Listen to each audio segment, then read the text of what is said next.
Lumabas na po resulta ng investigasyon sa pagbagsak ng eroplanong sinakyan ng nasawing si DILG Secretary Jesse Robredo. Ang sanhi raw ng aksidente ay ang mga pagkakamali ng piloto, lalo na nung nagkaproblema raw ang makina ng eroplano. Nagkaroon din naman ng kuntsabahan, kaya nabigyan ng permiso ang eroplano kahit hindi yun dumaan sa tinatawag na test flight. Nakatutok si Teresa Andrada.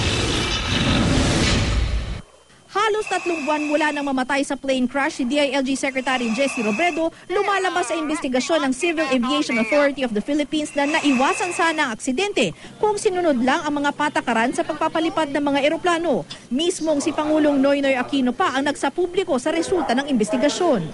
Isa po kasi ang itinuturo ng mga ebidensya. Kung tama lang ang ginawa ng ilang tao, kung sinunod lang ang mga patakaran ng industriya, kung nanatili lang na matapat sa kanilang obligasyon ang ilang sangkot, tsak pong naiwasan dapat ang nangyaring trahedya.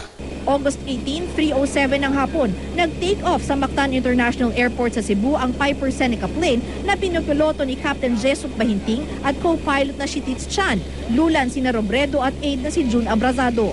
3:30 p.m. o 23 minuto matapos mag-take off, nagkaroon ng engine trouble ang eroplano. Pero sa kabila raw nito, hindi bumalik sa Mactan International Airport ang eroplano at piniling magpatuloy papuntang Naga.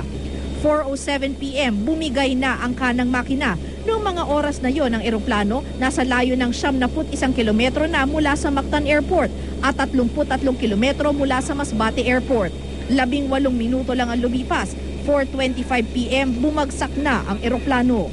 Bagaman marami ang nagsasabing ekspertong piloto si Kapitan Jessup M. Bahinting, wala siyang angkop na karanasan at kasanayan sa one engine inoperative emergency. Ibig sabihin kung agad silang bumalik sa Mactan, mataas ang posibilidad na naiwasan ang aksidente. Pagpasok ng eroplano sa airspace ng Masbate, nagkaroon pa raw ng ilang operational lapse si Bahinting. Malayo pa raw sa runway. In-extend na raw nito ang landing gear at flap ng eroplano na nagresulta sa drag o pagbigat ng eroplano na nagpabagal dito. Mali rin daw ang naging flight path ni Bahinting patungo sa runway. Kinabig daw nito ang eroplano pa kanan kahit pa bumigay na ang kanang makina ng eroplano. Dahil dito mabilis na nag-nosedive ang eroplano sa dagat. Pilot have no previous experience of flight route to Masbate. Base sa investigasyon, bumigay ang kanang makina dahil kulang ang supply ng langis ng eroplano at dulot na rin ang mga sirang bahagi ng kanang makina gaya ng screws at bolts. Mayupi rin daw ang tinatawag na lock plate. Lumabas din na walang sapat na training at kakayanan ang maintenance personnel ng Aviatur para i-maintain ang Piper Seneca plane.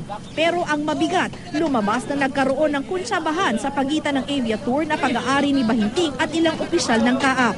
Nitong Enero, nag-apply ang Aviatur ng Airworthiness Certificate sa CAAP para makalipad muli matapos palitan ng right-hand engine propeller ng bumagsak na Piper Seneca.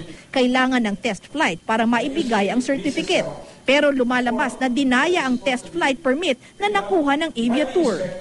Wala raw talagang naganap na test flight at pinakiusapan lang daw ni Bahinting ang piloto na gagawa ng test flight na pirmahan ang test flight report. Malinaw po ang ginawa nilang panlilinlang at pandaraya ang naging kabayaran buhay ng 3 tao. Sintomas po ito sa paglaganap ng katiwalaan sa isang sistemang matagal na umiiral na isinasaayos na ngayon ng pamahalaan. Inatasan na ng Pangulo ang DOTC at CAAP na mahigpit na pagpapatupad ng alituntunin sa mga flying schools, air taxi at approved maintenance organizations. Ayon sa CAAP, isang special investigating body ang kanilang binuo para imbestigahan ang ilang opisyal ng CAAP na sangkot sa kunsabahan. I have caused the creation of a special investigating body to look into the culpabilities, administrative, criminal, whatever culpabilities there are, of the personnel involved, not just in CAAP, but also with those in Aviatur. Magsasagawa rin ng re-auditing ang CAAP sa 39 pilot schools, 24 na maintenance organizations at 21 air taxi operations.